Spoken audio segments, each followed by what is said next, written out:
Hi friends, welcome back to our channel. ഇന്ന് നമുക്ക് വളരെ എളുപ്പത്തിൽ ചുരക്ക കൊണ്ട് ഒരു ഹൽവ തയ്യാറാക്കി എടുക്കാം.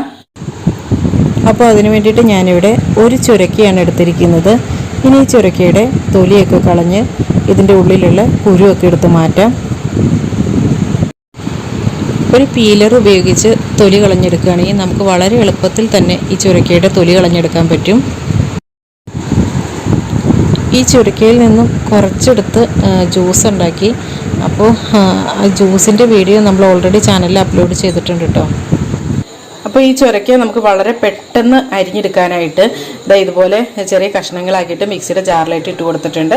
ഇനി ഇത് ചെറുതായിട്ടൊന്ന് അടിച്ചെടുത്ത് വെച്ചാൽ മതി. അപ്പോൾ ഇത് നല്ല ചെറുതായിട്ട് നമുക്ക് അരിഞ്ഞെടുക്കാൻ പറ്റുന്നതാണ്. അപ്പോൾ നമ്മുടെ സമയം ഒരുപാട് ലാഭിക്കാൻ പറ്റും കേട്ടോ. അപ്പോൾ അതായത് ഇങ്ങനെ അരിഞ്ഞെടുത്തിട്ടുണ്ട്. അപ്പോൾ ഈ ചുരക്ക ഹൽവ തയ്യാറാക്കുന്നതിന് വേണ്ടിയിട്ട് ഞാനൊരു പാൻ സ്റ്റൗവിൽ വെച്ചിട്ടുണ്ട്. ഇനി ഇതിലേക്ക് 2 ടേബിൾ സ്പൂൺ നെയ്യ് ചേർത്ത് കൊടുക്കാം. ഇനി ഇതിലേക്ക് 2 ടേബിൾ സ്പൂൺ ബദാം ചെറുതായിട്ടൊന്ന് കട്ട് ചെയ്തെടുത്തിട്ടുണ്ട്, അത് ചേർത്ത് കൊടുത്തു. 2 tablespoon cashew nut, 2 tablespoon കിസ്മിസ്. ഇനി ഇതെല്ലാം കൂടെ നന്നായിട്ടൊന്ന് വറുത്തെടുക്കാം. ഇപ്പോൾ മുന്തിരിയൊക്കെ നല്ലപോലെ വീർത്ത് വന്നിട്ടുണ്ട്. അതുപോലെ കാഷ്യൂനട്ടിൻ്റെ ഒക്കെ കളർ ചേഞ്ചായി. ഇനി ഇത് കോരിയെടുക്കാം. ഇതിലേക്ക് തന്നെ നമ്മൾ ഗ്രേറ്റ് ചെയ്ത് വെച്ച ചുരക്ക ചേർത്ത് കൊടുക്കാം. ഇത് ഗ്രേറ്റ് ചെയ്തെടുത്താലും കുറച്ച് വെള്ളമൊക്കെ ഉണ്ടാവില്ല ഇതിനകത്ത് നിന്ന്. അപ്പോൾ ഇതൊക്കെ ഇറങ്ങി വരട്ടെ.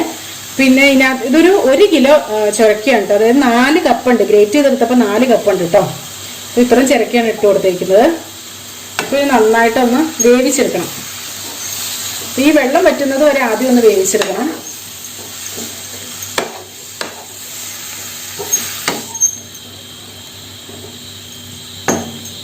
അപ്പോൾ ഇനി ഇത് നല്ല സോഫ്റ്റ് ആവുന്നത് വരെ ഇതൊന്ന് വേവിച്ചെടുക്കണം കേട്ടോ. അപ്പൊ ഇതിനകത്തു നിന്നുള്ള ആ വെള്ളം ഉണ്ടല്ലോ, അത് തന്നെ മതി കേട്ടോ ഇത് വേവാനായിട്ട്. ഇപ്പൊ ഇതിനകത്തുള്ള വെള്ളമൊക്കെ കുറച്ചൊന്ന് വറ്റി വന്നിട്ടുണ്ട്. അപ്പൊ ഇതിനകത്തേക്ക് ഇനി ഒരു 1/2 ലിറ്റർ പാൽ ഒഴിച്ചു കൊടുക്കാം. ഇത് നല്ല തിക്കായിട്ടുള്ള പാലാണ് കേട്ടോ. അങ്ങ് ചേർത്ത് കൊടുക്കാം. അപ്പോൾ ഇനി ഇത് വെന്ത് ആ വെള്ളമൊക്കെ, അതായത് ഈ പാലൊക്കെ ഒന്ന് വറ്റി വരുന്നത് വരെ ഒന്ന് വെയിറ്റ് ചെയ്യാം. അപ്പോൾ ഇത് ഇടയ്ക്കിടയ്ക്കൊക്കെ ഒന്ന് ഇളക്കി കൊടുത്താൽ മതി കേട്ടോ. ഒരു എന്താ പറയുക, ഒരു 3-4 മിനിറ്റ് ഒക്കെ കഴിയുമ്പോൾ വെച്ച് ഇളക്കി കൊടുത്താൽ മതി. ഇത് കുറച്ച് ലെങ്തി പ്രോസസ്സാണ്, പക്ഷേ നമുക്ക് വേറെ ചെറിയ ചെറിയ പണികളൊക്കെ അതിൻ്റെ ഇടയ്ക്കൂടെ ചെയ്യുകയും ചെയ്യാം. കാരണം ഇത് കണ്ടിന്യൂസ് ആയിട്ട് ഇളക്കി കൊടുത്തുകൊണ്ടിരിക്കേണ്ട ആവശ്യമൊന്നുമില്ല. ഇതിപ്പോൾ പാലൊക്കെ വറ്റി വന്നിട്ടുണ്ട്. ഇനി ഇതിലേക്ക് ഒരു 1/2 കപ്പ് കണ്ടൻസ്ഡ് മിൽക്ക് ചേർത്ത് കൊടുക്കാം. അപ്പോൾ ഈ condensed milk homemade condensed മിൽക്കാണ് കേട്ടോ. ഇനി ഇത് നന്നായിട്ടൊന്ന് മിക്സ് ചെയ്ത് കൊടുക്കാം. അപ്പം മധുരം കുറവുണ്ടെങ്കിൽ കുറച്ചുകൂടെ കണ്ടൻസ്ഡ് മിൽക്ക് ചേർത്ത് കൊടുക്കാം. നമ്മൾ ഇതിനകത്ത് പഞ്ചസാര ചേർക്കുന്നില്ല കേട്ടോ. ഈ മധുരം ഒന്ന് ബാലൻസ് ചെയ്യാനായിട്ട് ഒരു നുള്ളു ഉപ്പ് ചേർത്ത് കൊടുക്കാം.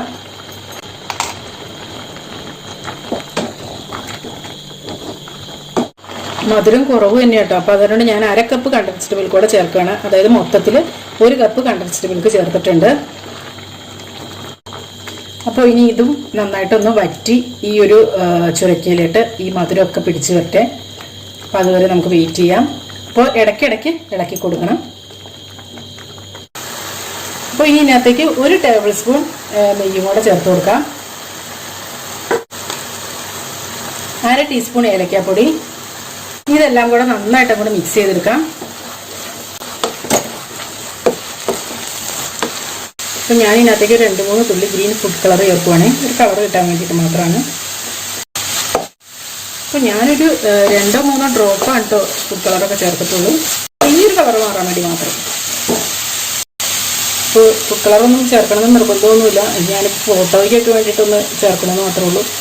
പിന്നെ ഇതിനകത്തേക്ക് നമുക്ക് ഈ നട്ട്സ് വറുത്തൊക്കെ ചേർത്ത് കൊടുക്കാം.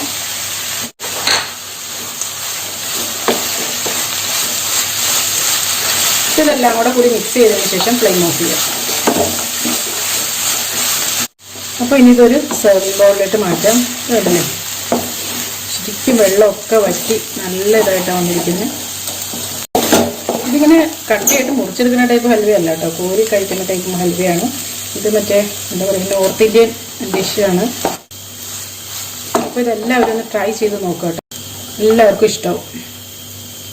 അപ്പോൾ അതങ്ങനെ നമ്മുടെ ഹൽവ തയ്യാറായിട്ടുണ്ട്. ലോക്കിക്ക ഹൽവ. അപ്പോൾ അതായത് ചുരക്ക കൊണ്ടുള്ള ഹൽവ. അപ്പോൾ ഇതെല്ലാവരും ഒന്ന് ട്രൈ ചെയ്ത് നോക്കുക കേട്ടോ. എന്നിട്ട് നിങ്ങളുടെ അഭിപ്രായങ്ങളും നിർദ്ദേശങ്ങളും ഒക്കെ കമൻസിലൂടെ അറിയിക്കുക. അപ്പോൾ നല്ലൊരു റെസിപ്പിയുമായി വീണ്ടും കാണാം. എല്ലാവർക്കും നല്ലൊരു ദിവസം ആശംസിക്കുന്നു. Thank you for watching Aisha's creations.